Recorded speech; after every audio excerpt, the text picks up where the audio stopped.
Hello friends, I Pallavi Purohit welcomes you all on our YouTube channel Guru Shiksha 2728।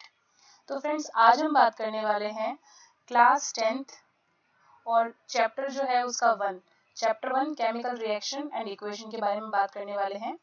और इसके बारे में हम जानेंगे क्यों हमें केमिकल रिएक्शन के बारे में पढ़ना पड़ रहा है, क्यों हमें इक्वेशन बनानी पड़ी। तो ये सारी चीज़ें हम करने वाले हैं CBSE as well as RBSE, जहाँ पे एनसीईआरटी की बुक चलती है। तो आप जैसे कि देख सकते हैं स्क्रीन पर, ये एनसीईआरटी की बुक है और एज इट इज़ हम इसको ऐसे ही यहाँ से ही पढ़ने वाले हैं जैसी आपकी बुक है, ठीक है। और हम पढ़ेंगे कि कैसे केमिकल चेंजेस होते हैं और केमिकल रिएक्शन की वजह से क्या क्या चेंजेस हम देख सकते हैं। जैसे किसी सब्सटेंस का जो है उसका स्टेट चेंज हो सकता है, कोई गैसेस बन सकती हैं उसके अंदर, उसका टेम्परेचर चेंज हो सकता है, ये सब हम पढ़ने वाले हैं। तो चलिए फिर हम स्टार्ट कर देते हैं। ये जो चीज़ें हैं दीज पैराग्राफ्स ये हम नहीं पढ़ने वाले हैं, ठीक है। और जितना हमारे लिए काम का है वही सब हम पढ़ने वाले हैं। तो हम सीधा आ जाते हैं यहाँ पर कि जैसे देखिए यहाँ से स्टार्ट करते हैं। फ्रॉम द अबव 3 एक्टिविटीज, ये एक्टिविटीज आपको पढ़नी होगी, ठीक है। वी कैन से दैट कि कोई भी हम इन ऑब्जर्वेशन में से देखें तो हमें क्या देखने को मिलेगा कि कोई भी केमिकल रिएक्शन होती है ना, उसके अंदर एक तो उसकी होती है स्टेट में चेंजेस, ठीक है। एक होता है उसका कलर चेंज, एक उसके अंदर गैसेस इवॉल्व होती हैं, ठीक है। या तो वो गैस को अपने अंदर ले सकता है या फिर वो गैसेस को लिबरेट कर सकता है, फ्री कर सकता है। एक उसके टेम्परेचर में चेंजेस हो सकता है। जरूरी नहीं है कि ये चारों सिचुएशंस हो, जरूरी नहीं कि चारों एक साथ हो, इनमें से कोई एक भी हो सकती है, कोई दो भी हो सकती है, कोई चारों हो सकती है, या फिर इनमें से कोई एक ही हो, दो हो। कोई जरूरी नहीं कि सारी की सारी जो है वो सारी उसके अंदर हो, ठीक है। तो आगे हम चलते हैं। As we observe the changes around us, जैसे हम देखते हैं हमारे चारों तरफ कुछ चेंजेस होते हैं, जैसे large variety of chemical reactions taking place around us, we will study about that the various types of chemical reactions के बारे में हम पढ़ने वाले हैं, ठीक है। तो सबसे पहले हम बात करते हैं केमिकल इक्वेशंस के बारे में। जैसे आप अपने डे टू डे लाइफ में क्या पढ़ते हैं या क्या आपने देखा है, लाइक जैसे चाय बनती है, ठीक है, दूध से दही का बनना, ये सारे केमिकल चेंजेस ही होते हैं। जैसे आपने चाय में पानी डाला, उसके उबलने के बाद में जब आपने चाय की पत्ती उसके अंदर डाली तो उसका कलर चेंज होता है। अब वो एक केमिकल रिएक्शन हो चुकी है वहां पर, और अब आप उस जो चाय का कलर चेंज हुआ है उसको आप चेंज नहीं कर सकते, आप उसको वापस से नॉर्मल वाटर में चेंज नहीं कर सकते हैं, ठीक है। तो ऐसे ये केमिकल रिएक्शंस होती हैं। जैसे दूध से दही बन गया, अब दही से आप दूध बिल्कुल नहीं बना सकते, तो ये रिवर्सिबल जो है चेंजेस नहीं है। जैसे पानी से आप बर्फ बनते हुए देखते होंगे, आपने फ्रीजर में रखा, पानी से बर्फ बन जाएगा, तो ये भी केमिकल रिएक्शन है, लेकिन ये रिवर्सिबल है। हम पानी से बर्फ बना सकते हैं और बर्फ से वापस पानी बना सकते हैं, ठीक है। तो ये हम देखने वाले हैं। तो केमिकल इक्वेशंस क्या होती है, सबसे पहले इसके बारे में हम बात कर लेते हैं। तो यहाँ से शुरुआत करते हैं पढ़ने की। When a magnesium ribbon is burned, जब हम एक मैग्नीशियम के रिबन को जलाते हैं ऑक्सीजन के अंदर, देखिए कोई भी चीज जलाने की जब बात करें तो ऑक्सीजन के अंदर ही जलती है। ऐसा क्यों? आप आगे बहुत सारी इक्वेशन पढ़ने वाले हैं इसी क्लास 10 के अंदर। आगे फर्दर जितने भी चैप्टर्स आएंगे उसके अंदर हम पढ़ेंगे कि किसी भी चीज को जलाने पर हमेशा इक्वेशन में आप ऑक्सीजन ही देखेंगे। ऐसा क्यों? क्योंकि कोई भी चीज विदाउट ऑक्सीजन के जलती ही नहीं है, ठीक है। तो ऑक्सीजन जरूरी है, ऑक्सीजन ही किसी चीज को जलाने में मदद करता है। कोई चीज अगर जल रही है इसका मतलब उसको ऑक्सीजन मिल रहा है। अगर आप ऑक्सीजन कट ऑफ कर देंगे तो वो कोई भी ऑब्जेक्ट हो वो जलना बंद हो जाएगा, ठीक है। तो ऑक्सीजन जो है वो मेन सब्सटेंस है किसी भी चीज को जलाने के लिए। नाउ इट गेट कन्वर्ट्स, अभी जो हमने मैग्नीशियम रिबन को जलाया था तो ये किस में कन्वर्ट हो जाएगा? मैग्नीशियम ऑक्साइड में कन्वर्ट हो जाएगा। आप देख सकते हैं मैग्नीशियम प्लस ऑक्सीजन। अब इनको हमने वर्ड्स में लिखा है, ये केमिकल रिएक्शंस है और ये पॉसिबल नहीं है हमेशा इसको वर्ड्स में लिखना, ठीक है। इससे क्या बनने वाला है? इससे बनने वाला है मैग्नीशियम ऑक्साइड, ठीक है। तो पहले मैं आपको ये भी बता देती हूँ, कोई भी रिएक्शन में एक रिएक्टेंट होता है, दूसरा रिएक्टेंट होता है, और जो इनके रिएक्शन होने के बाद में जो फाइनल प्रोडक्ट बनता है, एक नया सब्सटेंस बनता है। सपोज सी बना, तो ये जो लेफ्ट हैंड साइड है हमारा, यहाँ पर जो रिएक्टेंट ने पार्टिसिपेट किया है, जो सब्सटेंस यहाँ पार्टिसिपेट कर रहे हैं, इनको रिएक्टेंट कहा जाता है। क्या कहा जाता है? Reactant, okay. जैसे मैं आपको लिखकर बता देती हूँ, ये देखिए, ये एक रिएक्टेंट है ए और ये है बी, ठीक है। जैसे ये है पानी और इसमें अगर हमने नींबू लेमन अगर मिक्स कर दिया, ठीक है, ये है वाटर, ये है लेमन, तो नींबू पानी जो बन जाएगा ना, नया सब्सटेंस, तो ये जो इधर पार्टिसिपेट कर रहे हैं हमारे लेफ्ट हैंड साइड में, इनको कहते हैं रिएक्टेंट। इनको कहा जाता है रिएक्टेंट। जो रिएक्शन में पार्टिसिपेट करते हैं उनको रिएक्टेंट कहते हैं। और यहाँ जो फाइनल हमें नया सब्सटेंस मिलता है उसको कहा जाता है प्रोडक्ट।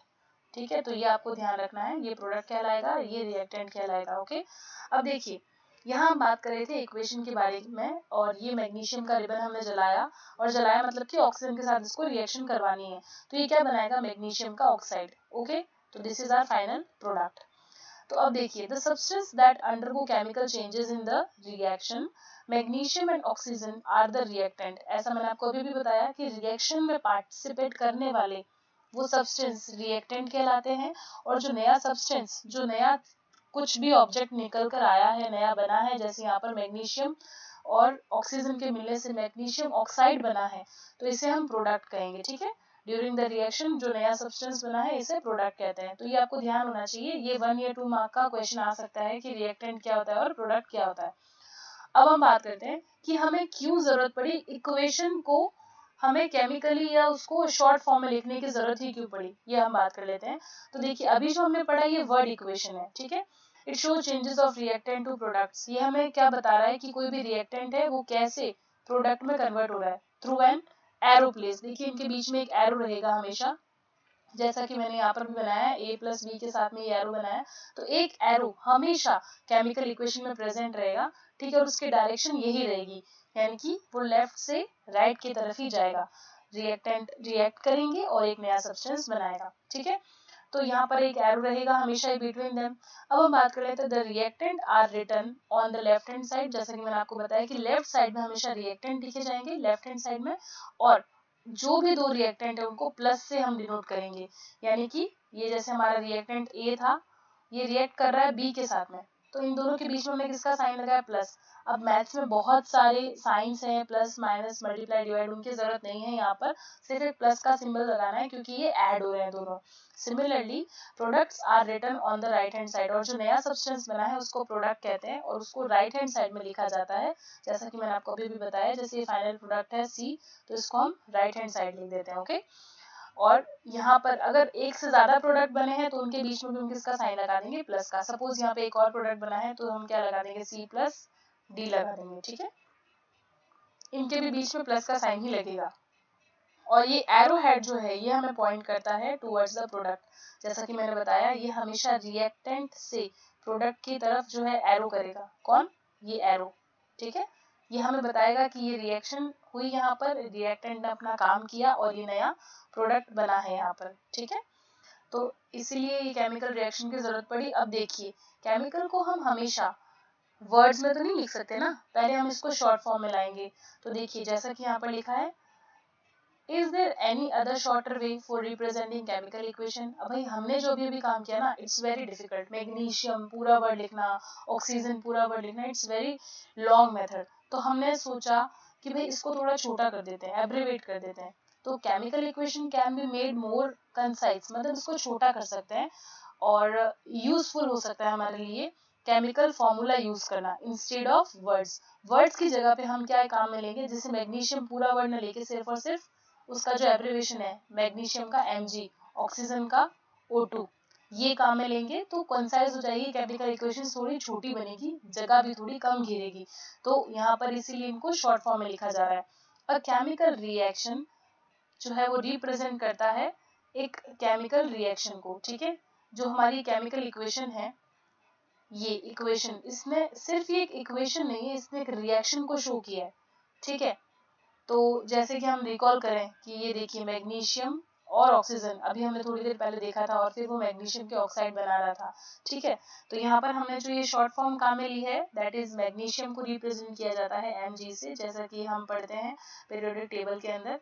तो इसका एब्रिविएशन है, इसका शॉर्ट फॉर्म है एलिमेंट का, और ऑक्सीजन को लिखा जाएगा O2। अब कहीं लिखा नहीं कि इसको ऑक्सीजन से रिएक्शन करवानी है, पर इसने ये जरूर बोला था कि इसको बर्न करवाना है। तो कोई भी चीज जलेगी, इसका मतलब वो रिएक्शन किसके साथ करेगी, ऑक्सीजन के साथ। और इसमें क्या बोला था, मैग्नीशियम की क्या बनाएंगे, ऑक्साइड, यानी कि मैग्नीशियम के साथ अब क्या आ जाएगा, ऑक्सीजन जुड़ जाएगा। ठीक है, तो अब हम बात कर लेते हैं कि भाई हमें क्यों जरूरत पड़ी, और यहाँ पर सिर्फ हमें केमिकल इक्वेशन के नाम को लिख कर नहीं छोड़ना है, फिर हमें इसको बैलेंस भी करना पड़ेगा। ठीक है, देखिए जैसे यहाँ पर O2 है, आपको ये भी बता दूं कि O जो है सिंगल फॉर्म में नहीं रहता है, O के साथ हमेशा सब्सक्रिप्शन में O2 लगता है। ठीक है, तो अब देखिए ये इक्वेशन बैलेंस नहीं है, मैग्नीशियम 1 है, गुड 1 है, यहाँ भी देखिए प्रोडक्ट में भी 1 ही है, लेकिन यहाँ पे ऑक्सीजन कितने हैं, देखिए ऑक्सीजन यहाँ पे 2 है, लेकिन फाइनल प्रोडक्ट के अंदर तो 1 ही है, इसका मतलब हमारी इक्वेशन बैलेंस नहीं हुई है। तो इसलिए हम जो अगला टॉपिक करेंगे वो होगा बैलेंसिंग द केमिकल इक्वेशन। उससे पहले पढ़ लेते हैं कि क्या प्रॉब्लम रहती है, क्यों हमने इसको बैलेंस करने की जरूरत पड़ी। तो आइए इस पैराग्राफ को रीड कर लेते हैं हम यहाँ से।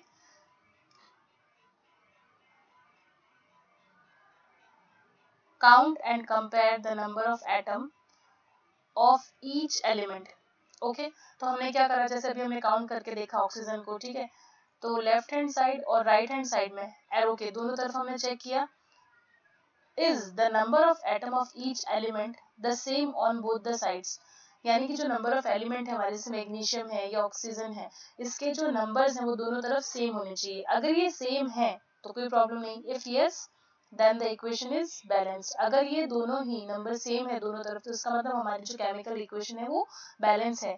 इफ नॉट, अगर ये दोनों नंबर सेम नहीं है, जैसे देखिए ऑक्सीजन यहाँ पे कितना है, O2 है, आप बुक में देख सकते हैं, इधर लिखा है, यहाँ मैं बता देती हूँ आपको, इस इक्वेशन में देख लीजिए।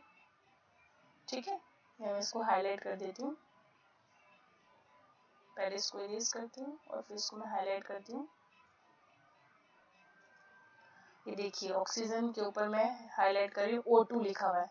ठीक है, तो ये O2 है, लेकिन फाइनल प्रोडक्ट में एक ही O आ रहा है यहाँ पर, इसका मतलब ये हमारी इक्वेशन बैलेंस नहीं हुई है अभी तक। और अगर बैलेंस नहीं होती है then the equation is unbalanced because the mass is not same on both the side. जैसा कि आपको पता है कोई भी एनर्जी जो है जनरेट नहीं कर सकते हैं, हम उसको डिस्ट्रॉय नहीं कर सकते हैं। सिमिलरली कोई भी केमिकल रिएक्शन में जितना भी एलिमेंट पार्टिसिपेट करेगा उतना ही आउटपुट में आना चाहिए। ऐसा नहीं कि O2 डाल दिया आपने इनपुट में और आउटपुट में सिर्फ एक ऑक्सीजन आ रहा है, ऐसा पॉसिबल नहीं है। ठीक है, so such a chemical equation as a skeletal chemical equation for a reaction.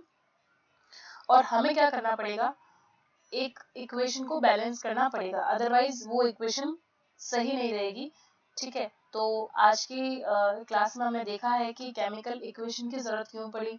और पहले हम जो है इक्वेशन को वर्ड्स में लिखना सीखे थे पहले, लेकिन बाद में पता चला कि इतना बड़ा बार बार नाम लिखना डिफिकल्ट हो जाएगा, तो फिर इनके एब्रिविएशंस काम में लिए गए। तो friends, I hope you like the video, और बिल्कुल फ्री में मैं आपको डेटा अवेलेबल करवाऊंगी। ये चैप्टर मैं आपको फर्दर समझाने वाली हूँ, फ्री ऑफ कॉस्ट रहेगा बिल्कुल। आप हमें फॉलो कर सकते हैं, सब्सक्राइब कर सकते हैं, और नेक्स्ट जो हमारी सीरीज रहेगी इस पूरे चैप्टर की, जल्दी ही मैं पूरा चैप्टर भी कंप्लीट करवा दूंगी।